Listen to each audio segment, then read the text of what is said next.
Hi friends, ఈరోజు ఈ వీడియోలో పీఎం కిసాన్ సమ్మాన్ నిధి పథకం కింద దేశవ్యాప్తంగా కోట్లాది మంది రైతులు నేరుగా లబ్ధి పొందుతున్నారు. ఇప్పటి వరకు 20 విడతలు విడుదల కాగా తాజాగా 21 విడత నిధులు రాబోతున్నాయి. ఇప్పుడు ఈ నిధులు ఎప్పుడు వస్తాయి, ఎంత మొత్తంలో వస్తాయి, అలాగే ఈ 3 పనులు చేసిన వారికే ఈ డబ్బులైతే రావడం జరుగుతుంది. ఆ 3 పనులు ఏంటి అన్నది ఇప్పుడు మనం తెలుసుకుందాం.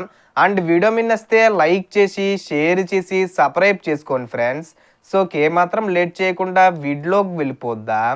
సో కేంద్ర ప్రభుత్వం ఇప్పటికే ఆగస్టు 2న 20 విడత కింద నిధులను విడుదల చేసింది. షెడ్యూల్ ప్రకారం ఏప్రిల్ నుండి జూలై మధ్యలోనే ఈ డబ్బులు రావాలి, కానీ కొంత ఆలస్యమైంది. ఇక 21 విడత నిధులు మాత్రం అక్టోబర్ 10వ తేదీ వచ్చేలోపు ఖాతాల్లో జమ చేసే అవకాశం ఉంది. అంటే దాని ముందు తేదీల్లో ఏదో ఒక తేదీన విడుదల చేయొచ్చు. ఈసారి రైతులందరికీ సమయానికి డబ్బు చేరేలా కేంద్రం ప్రత్యేక ప్రణాళికలు వేసింది. మరి ఈ పీఎం కిసాన్ పథకం గురించి కాస్త డీటెయిల్గా చూసుకుంటే ఇది 2019లో ప్రారంభమైంది. ప్రతి అర్హులైన రైతు కుటుంబానికి సంవత్సరానికి 6,000 రూపాయలు ఇస్తారు. వీటిని 3 విడతలుగా అంటే ఏప్రిల్, ఆగస్టు, డిసెంబర్ నెలల్లో ఒక్కొక్కసారి 2,000 రూపాయల చొప్పున ఇస్తారు. ఇప్పటి వరకు 20 విడతల కింద లక్షలాది మంది రైతులు ఈ సహాయం పొందారు. 21 విడతలో కూడా ఒక్కో రైతు ఖాతాల్లో 2,000 రూపాయలు పడతాయి. కానీ గమనించాల్సిన విషయం ఏమిటంటే భూమి కలిగిన రైతులకే సహాయం అందుతుంది. కౌలు రైతులు లేదా భూమి లేని రైతులు ఈ పథకానికి అర్హులు కారు.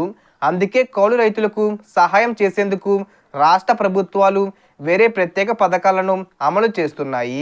ఇప్పుడు ఈ 21 విడత డబ్బులు ఖాతాల్లో పడాలంటే రైతులు ఈ 3 పనులు చేయాలి. అందులో మొదటి పని ఈకేబీసీ చేసుకోవాలి. ఈకేబీసీ అంటే మీ వేలిముద్ర వేయాలి. ఇది రైతు సేవా కేంద్రాల్లో అయినా మీ సేవా సెంటర్లో అయినా కంప్లీట్ చేసుకోవచ్చు. ఇక రెండో పని ఎన్పిసిఏ లింక్ చేసుకోవాలి. అంటే మీ బ్యాంక్ అకౌంట్కి ఆధార్ కార్డు లింక్ చేసుకోవాలి. ఇక మూడో పని ఫార్మర్ ఐడి కార్డు ఉండాలి. అంటే రైతు సేవ కార్డు అనమాట. ఈ కార్డు లేకపోతే రైతు సేవ లేదా మీ సేవా సెంటర్లలో అప్లై చేసుకోవాలి. అందుకే రైతు బంధువులారా మీ గ్రామవడ్డు సచివాలయంలో లేదా ఆన్లైన్ పోర్టల్లో మీ వివరాలు ఒకసారి చెక్ చేసుకోవడం చాలా ముఖ్యం. సో మొత్తం ఇన్ఫర్మేషన్ ది ఫ్రెండ్స్. మీకు ఈ వీడియో నచ్చితే లైక్ చేయండి, షేర్ చేయండి అండ్ సబ్స్క్రైబ్ చేసుకోండి. Thanks for watching.